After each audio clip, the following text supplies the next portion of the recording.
See, Alabama area is right next to Georgia. So the planes come out, I guess, of Georgia with the big airfield, and Alabama area was where we were. And that's where we made our jumps. And that particular jump is what they told us. We jumped out and hit the ground all at the same time. And they said what happened was that they're training pilots just like they're training you guys. And so the pilots knew, and you guys are new. And he forgot to allow for sea level. He jumped us at 250 feet. Well, guys walking around doing, oh, it's dizzy, but it happens. So the chute just came open? Oh, man, you hit the ground at the same time. Yeah, 250 feet, because we used to go about 1,200. That's nice, 1,200. You got a nice, coming down nice. But like I say, when I got there that day, when I got into that camp, then you get all the rumors, just like when you went in the service, they give you a needle every week. Oh, you want to see that needle they're going to give you this week? You know, I mean, scared of living daylights out of poor some guy, you know? Yeah. But you got used to it. Yeah. But at that jumps, right before I got there, they jumped them guys into a swamp one night. The one night they jumped them over the airport, didn't know it. The guy was off, and the moon was out, and they told me that the runway looked like water, and you had those May West things underneath. So when you got near the water, you unhooked the chute and dropped into the water. Well, it was concrete, it wasn't water. They lost quite a few guys there that night. So we went through the training with, I guess we ended up making, I guess really, probably you lose track, but you had to make 7 jumps, probably about another 7, about 15 altogether. And they were good jumps. Only twice did I ever go up in an airplane and come back down and land in the plane. In other words, it got too windy, they wouldn't let us jump, so they brought us down. But I've been up, say, 15 times, only come down in the airplane twice. Gotcha. The first time you jumped, were you scared? No. You were so used to jumping out. See, they had these old fuselage of the plane. You used to jump out, you know, just right at the ground level. And you turn a certain way, keep your head down so the chute don't hit the back of your head. And then you just jump out 1,000, 2,000, 3,000. And then they would, the main thing that after that got done, they took us out on a 35-foot tower with a big steel cable going all the way across to the sand pit or the wood pile over there. Well, I tell you, I sat there that day watching this great big football player. He got up there and he couldn't jump. He couldn't jump. He 35 feet when you look down, you know, you're going to jump. But you know the cable's there, you know. But even then. So I thought, he ain't going to wash me out. They washed him right out. Big guy he was. And I got up there, hooked that thing up. I jumped. He said, "Open your eyes, soldier." I knew right away. The bugger caught me. You'd be watching to see. I closed my eyes when I jumped. But I jumped. And boy, you go quite a ways, you know. Sure. But a lot of it was a lot of fun. You know, different jumps. Going up on the towers, and then the chute would open. They'd have it opened up, and then you would go down so that you learned to tumble when you hit the ground. That was the main thing, is tumbling, so you didn't break your leg or something like that. But outside of that, it was all good, and the training was good. It was rough. Did you feel the training was adequate for you? Oh, yeah. When you got to the end of the war, you felt like it was okay? Yeah. We run 5 miles before breakfast every morning. I mean, I went up to 170 pounds. Oh, I felt like a man. How much did you weigh when you went in? 135. Yeah, when I took the test, the guy says, "I'm a little worried." I said, "What's that?" And he said, "I think you're going to go up instead of come down when you jump out." I only weighed like 135 pounds. But you ought to see that report came back on me. They needed men. Yeah, I'd come back here. Oh, man, this other guy and I, both of us are going down to take the test. and the captain or the lieutenant wouldn't let him go because he was a postal guy. He had a position in the outfit where I was just a rifleman. So he let me go, but he wouldn't let him go. But when we got the report, him and I stood there and looked at that report. Boy, we're Supermen, eh? We everybody had a written down thing there. So they took us with no problem. And then they put me in there for eye exam. And that was where, I don't know if I told you before or not, I stood there, we were in line, and this lieutenant or whoever he was, he would point the stick at the letters and then turn around to face you. So I said, I had glasses on at the time, and he said,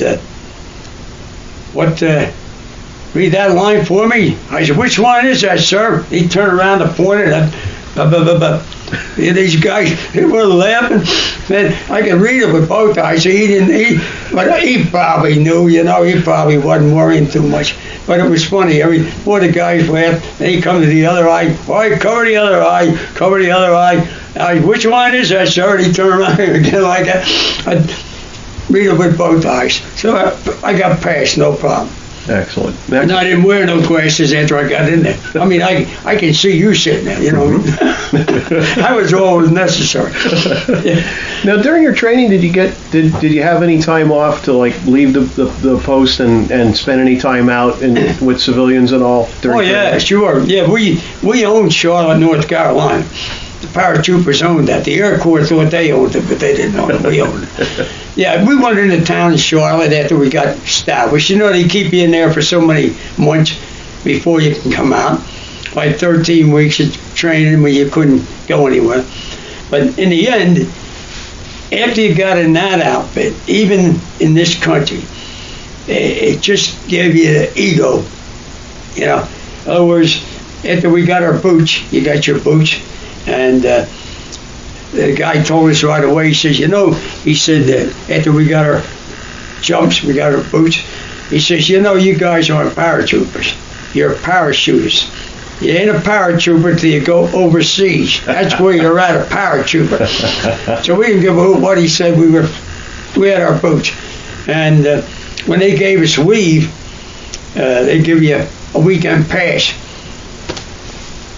We just got to the point where you just don't give a hoot. We get on a train and go home. We went from Port Benny up to New Jersey. As long as they didn't catch us going up, if they catch us coming back, we're on the way back anyhow. So we used to do that all the time. They give us a 3-day pass, away we go. And but it was tough training. But boy, you got solid. Man, I was solid as a rock. Well, after holding that gun the other day, I had to be solid. Well, how much equipment did you jump with? You had your chutes and then your gun, rifle, ammunition. Any extra supplies, clothes? No, mostly it was just odds and ends, But mainly, like in combat, you didn't have it. In other words, if you're jumping, you jumped the same way here as you jumped over there. You didn't need nothing. All you had the main chute and second chute. And how much did they pay you? Did they pay you more because you were? Oh yeah, yeah. They when I went in, it was $50 a month, and I got in the Airborne. It was jump pay, $50 extra, $100 a month. Wow. That was the same pay that when I got back in the civilian life, I was making $100 a month. Only they were taking care of me, clothes, food, medicine, everything. Oh no, it was great. And we had it made because we were making more than the average guy. That's why I say Charlotte, North Carolina was our town. I mean, man, we had the extra buck, and we had a lot of good times. Now, you would have received orders from there to go to where once your training was complete? After the training was complete, then it was funny. They got ready to go to a camp where they were. I forget the word they used, but they get you all together to go out.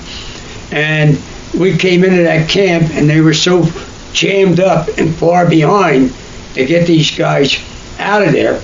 They said, well, there's no place for you. take a leave. So we went back home for 5 days. I mean, it was great. That's when I got engaged. Oh, okay. Yeah. Tell me about that. Well, I come home and leave, and I knew my wife, but I didn't know that great. And so I got, by the time they got done fooling around, I almost had 14 days I could stay home. And because they were so jammed up, they couldn't get the troops moving. And so in that 14 days, it was a whirlwind courtship. So I ended up getting engaged. Didn't get married. Mm-hmm. And when we walked in to see Mom and Pop and told them we got engaged, woo! But I was on my way out anyhow. But it was great, like I say. Then when we got to that area, when we did come back off the leave, then they were straightened out a little bit, so we came in. Well, when we came in there, these guys, I guess they had a lot of trouble with troops moving them out. Well, boy, they thought they were big shots and mean.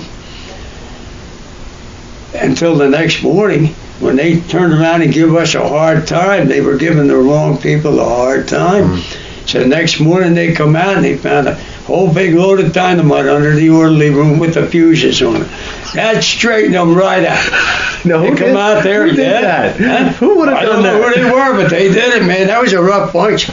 Well, when we got ready to ship out, almost, you say half, at least, if not better, was locked up. Them guys were in jail. Mm-hmm. From, in the stockade. Mm-hmm. For, staying over their past, doing this, doing that. In England, they used to,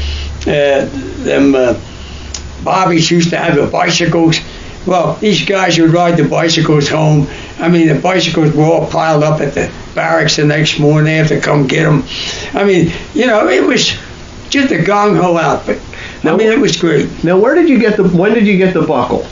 That buckle, I got that right there before I went overseas with the stockade prisoners. They're the guys that they let them out to go overseas. Mm-hmm. Now, show me the buckle if you don't mind, and tell me exactly what they did in order to make that. Was this something you requested, or was this something that they offered to you? Well, this is something they were making a buckle in while they were in prison. But them guys were good, man. I'll tell you, they were.